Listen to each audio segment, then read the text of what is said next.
जय माँ काली कहती है, मेरे बच्चे अब तुम अपने घर में पूजा पाठ करना शुरू कर दो और कोई अच्छी सी पाठ रोज पढ़ो। अगर तुम कोई पाठ नहीं पढ़ सकते तो फिर उस पाठ को रोज सुनो और अपने घर के बाकी सदस्यों को भी पूजा पाठ का अनुभव दिलाओ और उन्हें भी पाठ सुनाओ। तुम्हारे मन में जो डर बैठ गया है किसी को खोने का और फेलियर होने का और तुम्हारा फ्यूचर का, जिसके वजह से तुम्हें पूरी रात नींद नहीं आती, तुम बस सोचते रहते हो तुम्हारा मन क्यों उदास है और फिर तुम्हें कुछ भी समझ में नहीं आता और ना ही कोई समाधान निकलते हुए तुम्हें नजर आ रहा है। तुम्हें हमेशा से किसी अनहोनी होने का डर रहता है। तुम्हें लगता है हर पल कि तुम्हारे परिवार में कुछ गलत होने वाला है। दूसरों का ख्याल रखते रखते अब तुम बीमार होने लगे हो मेरे बच्चे, और तुम्हारे पास कोई ऐसा भी नहीं है जो तुम्हारे ख्याल रखे और तुम्हारे आंखों के आंसू को पोंछे। और तुम्हें दूसरों के सामने रोने की आदत भी नहीं है, और जब जब तुमने दूसरों को अपनी तकलीफ बताई है लोगों ने हमेशा उसका फ़ायदा ही उठाया है और हमेशा लोगों ने उसका मजाक बनाया और तुम्हें कमज़ोर समझा। बस यही सब बातें तुम्हारे दिमाग में हमेशा घूमती रहती है। तुम सोचते हो कि लोग तुम्हारे साथ इतने बुरे क्यों हैं और हर बार तुम्हारे साथ ही इतना बुरा क्यों होता है और क्यों हर बार लोग तुम्हारा ही दिल तोड़ते हैं और तुम्हारे साथ कुछ इंसानियत भी नहीं दिखाते। प्रेम तो बहुत दूर की बात है, परंतु फिर भी उन लोगों को तुमसे ही उम्मीद है कि तुम सब कुछ झेल कर भी सभी के साथ अच्छे से रहो और उन लोगों के ऊपर तुम फूल बरसाओ। अब तुम्हें रातों को नींद नहीं आती है मेरे बच्चे। अब तुम किसी के ऊपर यकीन भी नहीं करते हो। हर रिश्ते से अब तुम हार चुके हो। इतने छल हुए हैं तुम्हारे साथ, परंतु अब तुम अपने माता का नाम लो और आंख बंद करके अपने माता को पुकारो। तुम बिल्कुल भी अकेले नहीं हो। तुम्हारी माता तुम्हारे साथ है। तुम्हारे दर्द को सुनने के लिए तुम्हारी माता तुम्हारे साथ है मेरे बच्चे, और तुम्हारे न्याय करने के लिए तुम्हारी माता तैयार है। किसी व्यक्ति ने तुम्हें बहुत अधिक रुलाया है, अब वो रोएगा। तुम्हें अपनी माता से कुछ भी बोलने की आवश्यकता नहीं है। तुम्हारी माता तुम्हारी हर बातों को जानती है। तुम्हारे अंदर जो दर्द छुपा हुआ है और जो कुछ भी तुमने अपने जीवन में सहा है और आज तक किसी को भी नहीं बतलाया, तुम्हारी माता ने वो सब कुछ देखा है मेरे बच्चे। तुम्हारी माता से कुछ भी नहीं छुपा है। जिन लोगों ने भी तुम्हारे ऊपर नकारात्मक ऊर्जा का उपयोग किया है, अब वो अपनी बर्बादी संसार से नहीं छुपा पाएंगे। बस तुमको खुद को संभाल के रखना है, खुद को बर्बाद नहीं करना है और अपने माता के ऊपर विश्वास बनाकर रखना है। किसी अच्छे व्यक्ति से तुम बात करके देखो जो तुम्हारे शुभ चिंतक हो, जो तुम्हारे खुशियों के बारे में सोचता हो, जो व्यक्ति तुम्हें खुश देखना चाहता हो। उसे अपना दर्द बताकर देखो। तुमने जो अपने दिल में जो दर्द इतने वर्षों से छुपा कर रखा है, जो भी तुम्हारे अंदर दुख दर्द है, अब उसे बाहर निकालने का समय आ चुका है मेरे बच्चे। अगर तुम्हें कोई अपना नहीं मिल रहा है और अपना नहीं लगता है तो फिर तुम अपने माता के पास आ जाओ। तुम अपने माता से सारे अपने गिले शिकवे कह डालो। तुम्हारी माता तुम्हारी कोई भी बातों से नाराज नहीं होगी। तुम्हारी माता तुमसे कहना चाहती है कि तुम अपने हर दर्द को एक पन्ने पर लिखकर उसे जला दो मेरे बच्चे। उन सारी नेगेटिव एनर्जी को हमेशा के लिए जला कर रख दो जो तुम्हें परेशान करती हैं। अब हर डर को तुम्हें मात देनी है। तुम्हारे परिवार के ऊपर भी जो नकारात्मक ऊर्जाएं किए गए हैं उसे भी तुम्हारी माता खत्म कर देगी। बस तुम इतना यकीन रखो अपनी माता पे कि तुम्हारी माता कभी तुम्हें टूटने नहीं देगी।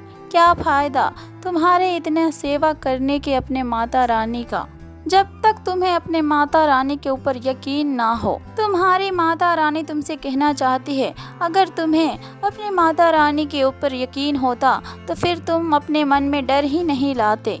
आज तुम चुन लो कि तुम्हारे माता रानी बड़ी है या फिर तुम्हारा डर बड़ा है या फिर तुम्हारा शत्रु बड़ा है। ये डिसाइड करके आगे बढ़ो मेरे बच्चे। जिन लोगों ने तुम्हारे जीवन में कड़वाहट भरा है उनका संसार भी उजड़ चुका है। तुम ये क्यों नहीं देखते कि जो कुछ भी तुम्हारे साथ बुरा हुआ था और जो कुछ भी तुमने अपने जीवन में सहा है उससे भी तुम्हें बहुत कुछ प्राप्त हुआ है मेरे बच्चे। हाँ, तुम्हारी माता जानती है कि तुम्हारा दिल टूटा है, परंतु ऐसे लोगों की सच्चाई तुम्हारे सामने भी आई है जिनके ऊपर तुम खुद से कभी भी शक ना करते। ये लोग मुखौटा पहनकर तुम्हारा सब कुछ बर्बाद करना चाहते थे मेरे बच्चे। क्या गया और क्या खोया ये सब सोचने के वजह वो इंसान तुम्हें जाते जाते क्या देकर गया, बस तुम ये सोचो। और बुरे लोगों के लिए भी तुम ग्रेटफुल रहो कि माता मेरे किसी बुरे कर्म का फल था ये, और अपने माता से धन्यवाद करो कि जल्द ही मेरे बुरे कर्मों का फल मुझे पहले ही पड़ाव पर मिल गया और मेरे सारे पाप बहुत जल्द कट चुका और आगे के जीवन बहुत अच्छा बीतेगा माता। और अगर नहीं भी बीता अच्छा जीवन तो फिर कोई बात नहीं, क्योंकि इस बुराई के ज़माने में आप मिल चुकी हो माता। बस अपने माता के धन्यवाद करो कि जहाँ आप मुझे मिल गई माँ, वहीं मैं सब कुछ जीत गया। अपना भविष्य पर ध्यान दो। अब तुम्हें अपना भविष्य में बहुत सारी खुशियाँ प्राप्त होने वाली है और तुम्हें खुशियाँ तो अभी भी प्राप्त हो रही है, परंतु बस तुम अभी अतीत के पल्लू पकड़ के बैठे हुए हो। तुम नहीं जानते कि तुम्हारे आने वाले समय में तुम्हारे लिए कितने सारे खुशियाँ इंतजार कर रहे हैं तुम्हारे। तुम हो कि अपने बीते हुए बातों को पकड़ के बैठे हो। तुम्हारी माता तुम्हें भरोसा दिलाती है कि वक्त के साथ साथ सब कुछ ठीक हो जाएगा, बस तुम अपने कर्म करते रहो। सुबह शाम अपने घर में कपूर और लौंग का दिए जलाओ। और तुम्हारी माता तुमसे कहना चाहती है, अगर तुमने अपनी माता को सच्चे दिल से माना है तो ये सोच लो कि जैसे एक नवजात शिशु को दुनिया की कोई भी अच्छे बुरे के समझ नहीं होती है, उसे तो बस केवल और केवल अपनी माँ ही दिखती है। उस शिशु को अपनी माँ पर सबसे अधिक यकीन रहता है। उसकी माँ उसे जो भी दे दे वो उसमें खुश हो जाता है, और डांट भी दे तो फिर दोबारा से माँ से ही लिपट कर रोता है। और बाद में वो बच्चा समझ भी जाता है कि मेरी माँ ने मुझे अच्छे के लिए ही डांटा है। तुम लोगों पर यकीन कर लेते थे और तुम्हारे जीवन में तुम्हें बहुत अधिक दोस्त चाहिए था। अपने दोस्तों को खुश करने के लिए तुम हमेशा अपने खुशियों का बलिदान देते थे, फिर भी वही लोग तुम्हें सम्मान नहीं देते थे और तुम्हारे जीवन में बहुत नकारात्मक विचार तुम्हें आती थी। तुम्हें करियर को लेकर कोई भी क्लियरिटी नहीं मिल रही थी और तुम्हारे स्वास्थ्य भी खराब रहने लगा था। बस तुम्हारी उसी बीमारी को ठीक करने के लिए तुम्हारी माता ने तुम्हें कड़वी दवाई पिलाई है। चुपचाप दवा पी लो मेरे बच्चे, देखना बहुत जल्द सब कुछ ठीक हो जाएगा। और सब कुछ ठीक हो भी रहा है। अब तुम बस अपने लिए जीने लगे हो और अच्छे अच्छे सपने अपने भविष्य के लिए देखने लगे हो। बस वो सारे सपने कैसे सच होंगे, बस तुम्हें इसी बात के टेंशन है। अगर तुम्हारे माता ने तुम्हारे दिल और दिमाग में कोई आइडिया डाला है और कोई सपना दिखाया है तो फिर उन सपनों को पूरा करने की तुम्हारी माता की जिम्मेवारी है मेरे बच्चे। तुम्हारी माता तुम्हें रास्ता दिखाएगी। तुम्हें इतना ज़्यादा सोचने की कोई आवश्यकता नहीं है। बस तुम एक नवजात शिशु के तरह तुम्हारे साथ किसने अच्छा किया किसने बुरा किया ये सोचना छोड़ दो। तुम बस अपने माता के पल्लू पकड़कर चलते रहो। तुम्हारी माता तुम्हें कभी भी भटकने नहीं देगी। तुम्हारी माता तुम्हें भरोसा दिलाती है कि तुम इस अंधेरे में चमकोगे और दूसरों को भी तुम रोशनी दोगे। तुम सिर्फ अपनी कहानी ही नहीं लिखोगे मेरे बच्चे, तुम दूसरों का भी कहानी लिखोगे।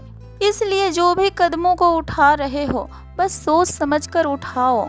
ये तुम खुद से वचन लो कि तुम्हें अपनी कहानी में खुद को हीरो दिखाना है या फिर डरपोक दिखाना है। जितना तुम्हारी माता तुम्हें जानती है तुम डरने वालों में से नहीं हो, इसलिए तुम अपने मन से उस सारे डर को हमेशा के लिए निकाल कर फेंक दो। बस तुम अपने माता की तरफ देखो और अपने अच्छे कर्म को करते चले जाओ।